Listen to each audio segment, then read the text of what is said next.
Olá pessoal, eu sou a Mara Carvalho e este é o nosso canal Dicas de Amor e Luz. Eu trazendo um texto sobre um assunto que faz tempo também que eu estava procurando um texto legal para trazer aqui para a gente conversar um pouquinho.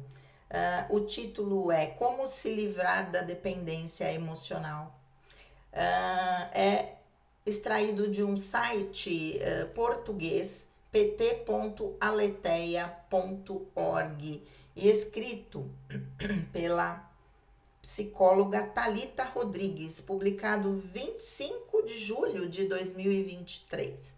Então é um texto fresquinho, vamos dizer assim. Vamos lá. Como se livrar da dependência emocional? Sair da dependência emocional pode ser um processo desafiador, mas é possível e importante para o bem-estar e o crescimento pessoal. A dependência emocional é um padrão de comportamento no qual uma pessoa se torna excessivamente dependente de outra para satisfazer suas necessidades emocionais, sua autoestima e seu senso de identidade. Essa dependência geralmente se manifesta em relacionamentos íntimos, mas também pode ocorrer em outras áreas da vida, como amizades ou relações familiares. Algumas características comuns da dependência emocional. Primeiro, medo intenso de ser abandonado ou rejeitado pela outra pessoa. Segundo, necessidade constante de aprovação e validação do parceiro. Terceiro, dificuldade em tomar decisões sem a influência do outro. Quarto, baixa autoestima e falta de confiança em si mesmo. Quinto, sacrificar interesses pessoais para agradar o parceiro. Sexto, sentimentos de ciúme e possessividade excessivos. E sétimo, perda de senso de identidade fora do relacionamento. Sair da dependência emocional pode ser um processo desafiador, mas é possível e importante para o bem-estar emocional e o crescimento pessoal. Aqui estão algumas dicas que podem ajudar nesse processo. Primeiro, reconhecimento. O primeiro passo é reconhecer e admitir que você está em um padrão de dependência emocional. Isso requer autoconsciência e honestidade consigo mesmo. Segundo, busque apoio. Procure o apoio de amigos, familiares ou profissionais, como terapeutas ou psicólogos. Compartilhar suas lutas com outras pessoas pode ajudar a aliviar o fardo emocional e oferecer perspectivas externas. Terceiro, desenvolva autoestima. Trabalhe na construção de sua autoestima e autoconfiança. Isso pode envolver identificar suas qualidades positivas, definir metas pessoais e aprender a valorizar suas próprias opiniões e decisões. Quarto, estabeleça limites saudáveis. Aprenda a estabelecer limites saudáveis em seus relacionamentos. Isso pode envolver dizer não quando necessário, expressar suas necessidades e expectativas de maneira clara e assertiva. Quinto, explore interesses pessoais. Dedique tempo a atividades que lhe interessem e que não estejam diretamente ligadas ao seu relacionamento. Encontrar hobbies e interesses próprios ajudará a fortalecer sua identidade individual. Gente, um minuto. Essa tosse alérgica minha, só Deus. Sexto, aprenda com os padrões passados. Reflita sobre os padrões de relacionamento que o levaram à dependência emocional e tente entender as origens emocionais desses comportamentos. Isso pode ajudar a evitar repetir os mesmos erros no futuro. Sétimo, cultive sua independência. Busque se tornar mais independente emocionalmente, aprendendo a lidar com suas próprias emoções e problemas sem depender exclusivamente do parceiro. Lembre-se de que sair da dependência emocional é um processo gradual e por isso pode levar um tempo. Gente, vamos lá. Nossa Senhora. Se você estiver enfrentando dificuldades significativas, não hesite em procurar a ajuda de um profissional de saúde mental, que poderá oferecer orientação e suporte para que você perceba que a vida pode ser boa e que é possível viver a solitude de forma saudável. Por fim, lembre-se sempre que tudo o que chega até você é seu e você pode sim suportar. É isso, né? Então, texto de Thalita Rodrigues, Como se livrar da dependência emocional, né? Eu acho que entrar na dependência emocional é um processo também que leva bastante tempo. A gente não percebe que está fazendo o outro de muleta. Quando nós temos algumas dificuldades e a outra pessoa, vamos dizer um parceiro romântico mesmo, nem vou entrar nas questões familiares, que eu acho que aí seriam coisas até mais complexas, mas um parceiro que tem as qualidades ou as habilidades que você não tem. É muito natural que você entregue a ele as atividades ou as responsabilidades que ele tem maior habilidade que você não tem, né? Só que eu falo pelo que eu vivi também. Com a partida do meu marido, que me fazia toda a parte administrativa da casa, né? Eu tava ali livre só para trabalhar. Ele fazia toda a parte de bastidores, inclusive do meu trabalho. Quando ele se foi, obviamente eu era dependente do trabalho dele, né? Dependente emocionalmente, porque ele me dava segurança de que ele estaria ali para resolver qualquer problema que aparecesse. E dependente porque eu não tinha aquelas habilidades, eu não sabia pagar uma conta pelo celular, né? Então tive que ir aprendendo tudo isso devagarzinho. No começo ficava apavorada, né? Esse é um tipo de dependência que a gente vai criando ao longo da vida, talvez por ter uma autoimagem de que não tem capacidade, de que não vai conseguir, então nem se tenta, né? Se acredita naquela imagem que de alguma maneira foi criada também, e no meu caso eu sei muito bem, porque nasci prematura, muito pequenininha, e depois tive problemas de saúde aos 5 anos, então foi se criando uma imagem, tive asma, né, como tenho até hoje, a partir dos 3 anos de idade, então eu era a fraquinha, eu era a pequenininha, eu era também a que não dava trabalho, a que estava sempre quietinha. Então, aquela que não conseguia lidar com as coisas, e eu acabei assumindo essa identidade. O problema foi esse, né? Aí, por outras circunstâncias da minha vida, né? Em função da minha mãe e tal, depois das minhas filhas, a vida foi trazendo situações em que eu me vi podada, de alguma maneira, de desenvolver essas habilidades no mundo externo. A minha vida sempre esteve muito voltada só para a família, né? E falo aqui, tenho certeza que muitas mulheres vão se reconhecer, porque até, pelo menos na minha época, né? Ai, quando casei, década de 80, era comum as mulheres ainda estarem mais em casa. Algumas trabalhavam, mas outras não, ainda estavam mais em casa, faziam a escolha por permanecer em casa, cuidar dos filhos, depois cuidar da vida profissional, como foi o que eu fiz, né? Então, obviamente, o mundo que traria essas habilidades para qualquer mulher, né, que estivesse mais voltada para a vida doméstica, vamos dizer assim, ela falta elementos para que ela desenvolvesse essas habilidades, como faltou para mim. Então, à medida que você vai entrando no mundo normal, mundo onde todo mundo trabalha, onde todo mundo tem responsabilidades, né? E você acaba tendo que se dividir entre a família, entre a tua responsabilidade profissional, você começa a criar habilidades, competências que até então você não tinha, jogo de cintura, né?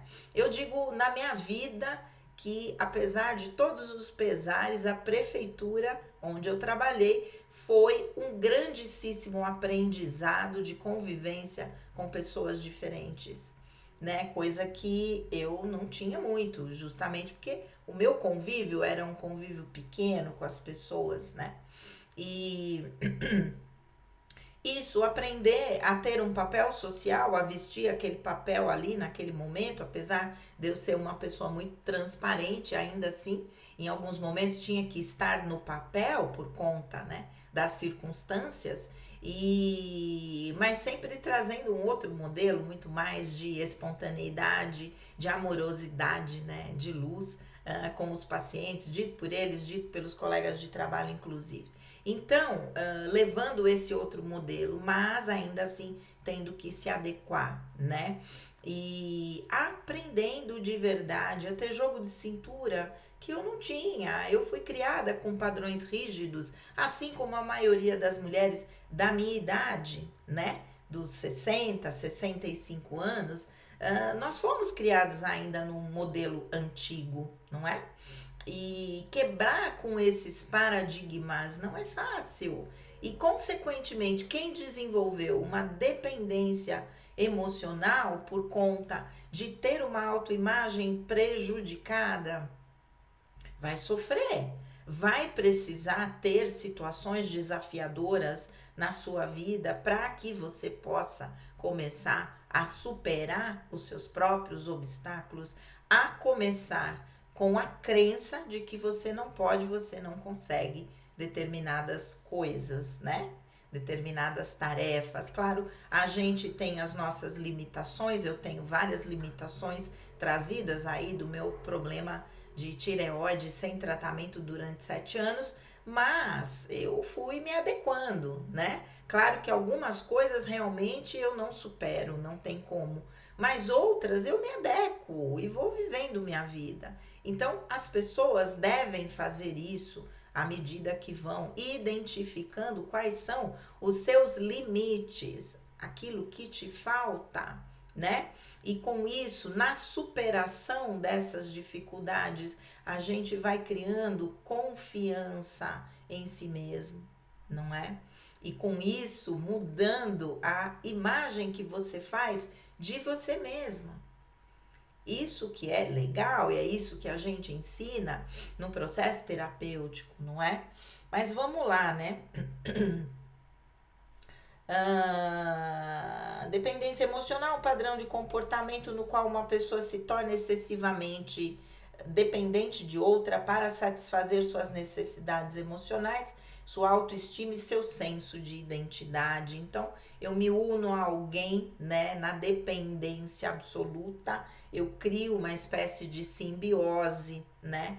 E que se a outra pessoa falta, por qualquer que seja a razão, a pessoa se sente metade, né? Obviamente, muita coisa conspira para que isso não fique assim o tempo todo, né? Mas no primeiro momento é assim. Essa dependência geralmente se manifesta em relacionamentos íntimos, mas também pode ocorrer em outras áreas da vida, como amizades ou relações familiares, o que é comum chegar no consultório, né?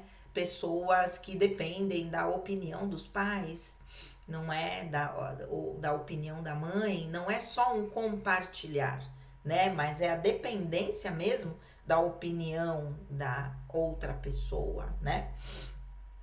Características comuns da dependência emocional, medo de ser abandonado ou rejeitado pela outra pessoa. Acredito que esse é o medo principal, né? Acredito que dois medos, né? As duas feridas básicas nossas emocionais, né? A ferida do abandono e da rejeição. Necessidade constante de aprovação, é, e validação do parceiro, quer dizer, se o meu parceiro não diz que tá tudo bem, que é isso mesmo, pode fazer, eu também não consigo tomar uma atitude, né? Dificuldade em tomar decisões sem a influência do outro, é mais ou menos isso. Baixa autoestima e falta de confiança em si mesmo, isso que eu falei.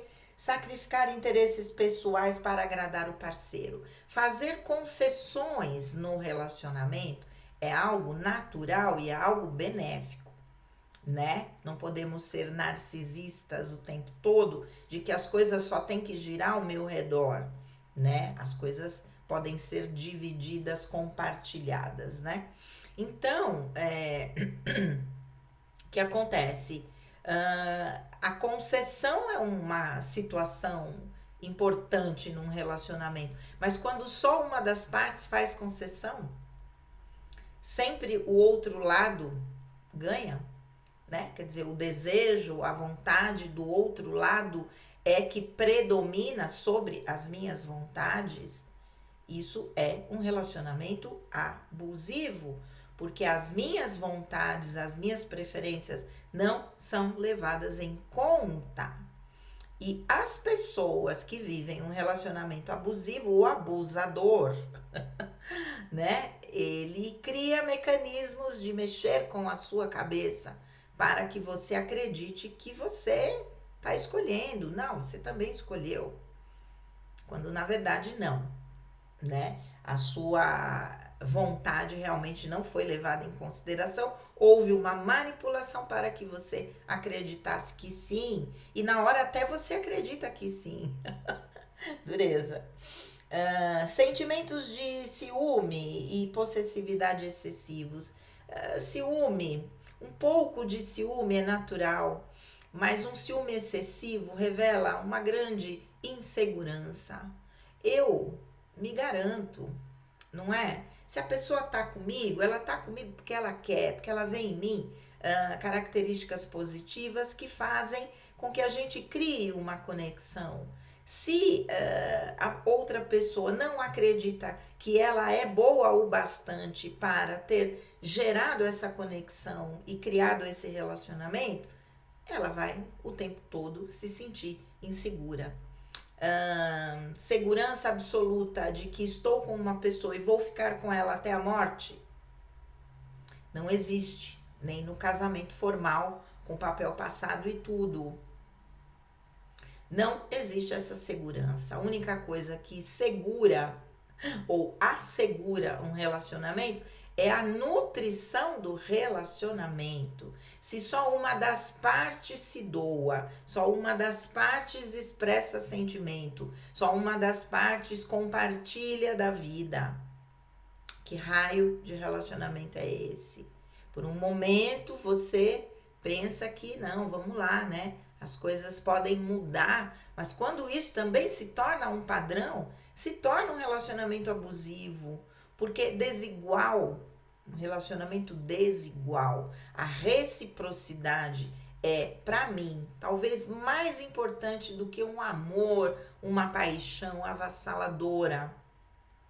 Porque a reciprocidade traz responsabilidade afetiva. E você não vai criar situações em que o outro se sinta inseguro, em que o outro se sinta menosprezado, em que as coisas não fiquem claras para que eu possa deduzir aquilo que a minha cabeça, no momento de fragilidade, de contato com feridas emocionais, vai criar. Quando isso é feito de uma forma, né? Eu nem diria tão deliberada, mas assim, que se torna um padrão. Não é um relacionamento que te acrescenta. Desculpa, a gente tem que chegar a essa conclusão, não é?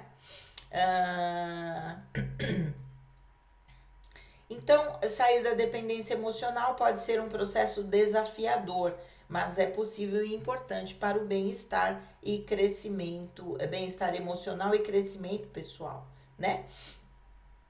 Então, aqui algumas dicas. Primeiro, reconhecimento. Primeiro passo é realmente você identificar e não ter vergonha. Ok, sou dependente. O que eu preciso fazer para não ser, para curar isso, né? Você tem que ser honesta ou honesto consigo mesmo em primeiro lugar. Buscar apoio, conversar com pessoas, compartilhar das suas experiências, dos seus sentimentos, né? Se não for uma ajuda profissional, que seria o ideal, com pessoas amigas que possam te compreender e possam de alguma maneira identificar que realmente aquilo acontece. Desenvolver a autoestima, né? Identificar suas qualidades positivas, definir metas pessoais, aprender a valorizar suas próprias opiniões e decisões. Aquilo que eu penso está baseado nas minhas vivências e isso tem um valor. Pode não ser igual a das outras pessoas, porque o meu karma e o meu dharma são outros. A minha natureza é outra. Os meus compromissos espirituais são outros. Não dá para a gente se comparar com ninguém. Então eu tenho que valorizar aquilo que vem de mim mesma. Como assim? Se nem eu mesma me valorizar? Como é que o outro vai me valorizar? Eu tenho que, através das minhas atitudes, mostrar que eu me valorizo, que eu me coloco em primeiro lugar. Quando eu reconheço que algo não é bom para mim, ok, viro as costas e vou embora. Por que manter relacionamentos que não são positivos, não se tornam relacionamentos sagrados, né? Estabelecer limites nos relacionamentos, dizer não quando se quer dizer não, porque muitas vezes a gente diz sim quando queremos dizer não. Expressar suas necessidades e expectativas de maneira clara e assertiva. Isso num relacionamento é fundamental. O diálogo, a troca de sentimentos, o compartilhar de situações, isso é um relacionamento. Em qualquer âmbito ou dimensão. Amizade, parceria profissional, familiar, não importa. A troca, né? O compartilhar de experiências estabelece um relacionamento, não necessariamente afetivo conjugal. Aprender com os padrões passados, né? Isso é feito muitas vezes na terapia, que a gente vai identificando padrões repetitivos, né? Tô com uma paciente assim, estamos tentando reconhecer esses padrões. Aconteceu isso no primeiro relacionamento, no segundo, no terceiro, no quarto, no quinto, tá acontecendo, ok. Tem algo aí, e não é dos parceiros, é seu. Você tem que identificar o que te leva a atrair pessoas com esses comportamentos, não é? E trabalhar em você. Cultivar sua independência, né? Buscando, aprendendo a lidar com suas próprias emoções e problemas sem depender exclusivamente do parceiro, é um processo, né? É um processo. Validar tudo aquilo que você gosta, o outro não gosta, ok. Eu tenho direito de, por exemplo, me divertir, vou usar meu exemplo, já chacoalhar o esqueleto, mesmo que a outra pessoa não goste. Vou com as minhas amigas, ok, né? Ou chegar a um acordo, não sei, né? Tem muita gente também não gosta de sair sem o parceiro, ok. Eu respeito também, porque na cabeça dessa pessoa como se estivesse traindo a relação, né? Ok. Mas, de qualquer maneira, encontrar um meio termo em que ambas as pessoas possam estar felizes e ter atividades que lhes tragam felicidade, não é? É isso.